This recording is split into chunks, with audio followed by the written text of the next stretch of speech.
In the outskirts of Maplewood, a town where time seemed to stand still, there stood an old, dilapidated shed that most people overlooked.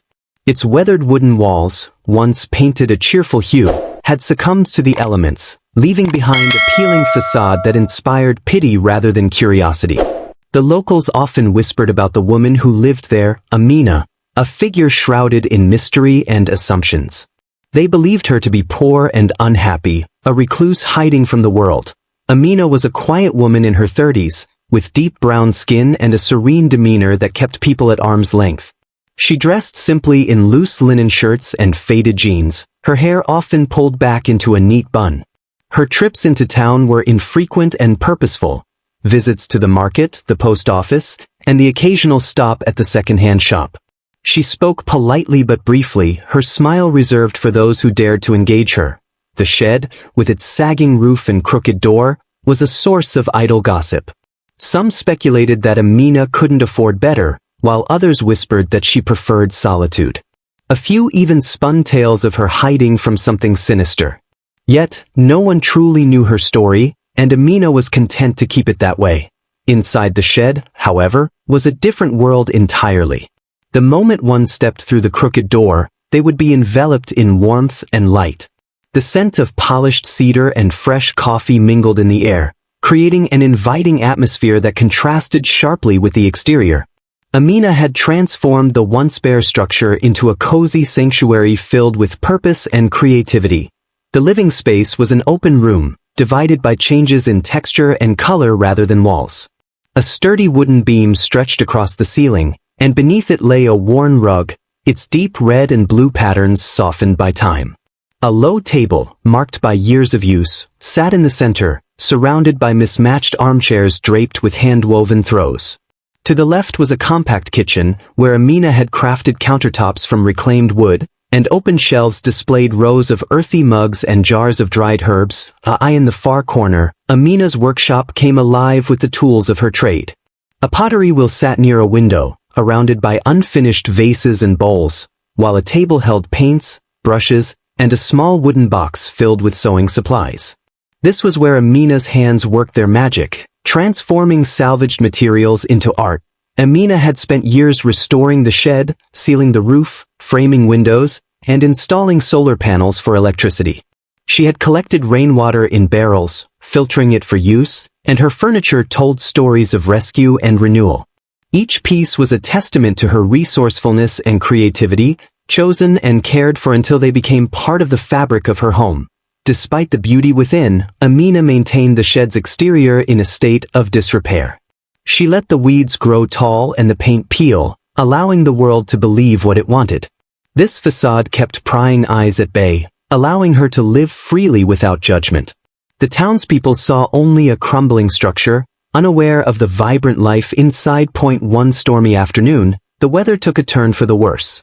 Amina had been busy in her workshop when she heard the unmistakable sound of a car struggling in the mud outside.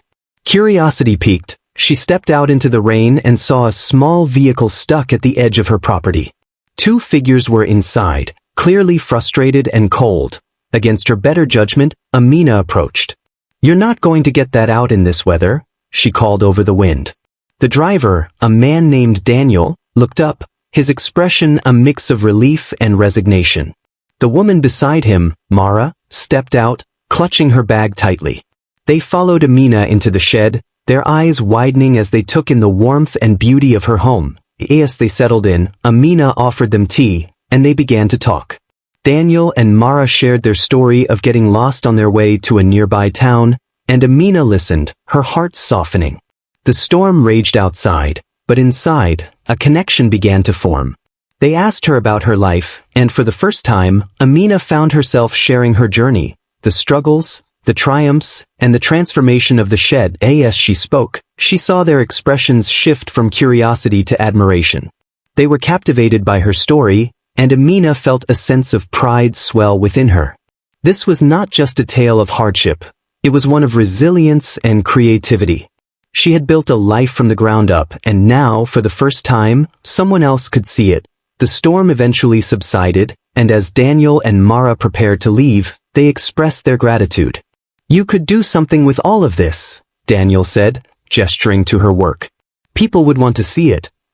Mara chimed in, mentioning an upcoming arts program in town that could showcase Amina's pottery and textiles. Amina hesitated, the thought of sharing her work both thrilling and terrifying. She had spent years guarding her solitude, but now, the idea of opening her doors to the world felt like a possibility. As they left, she promised to think about it, her heart racing with the prospect of change that in the days that followed. Amina found herself contemplating their invitation. The whispers of the townspeople, once a source of discomfort, began to feel less daunting.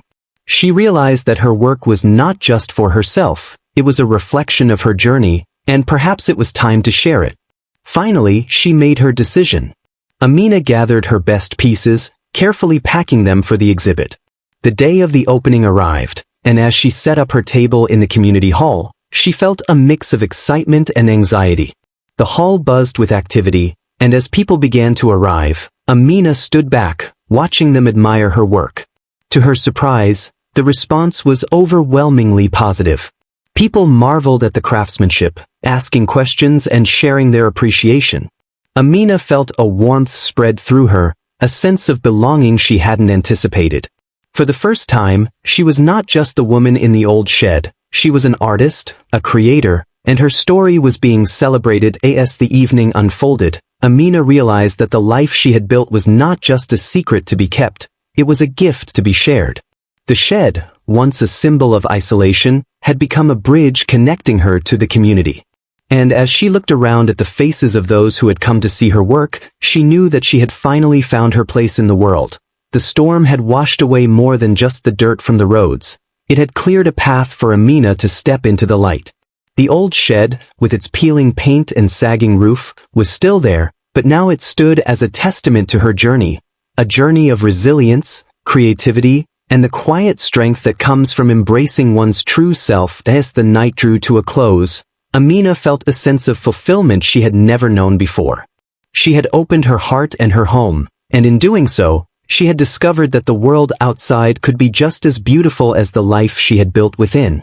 The shed was no longer just a shelter, it was a beacon of hope, a reminder that even in the most unexpected places, magic could flourish. And so, with a heart full of gratitude and a spirit renewed, Amina embraced the future, ready to share her story with the world, one piece of art at a time.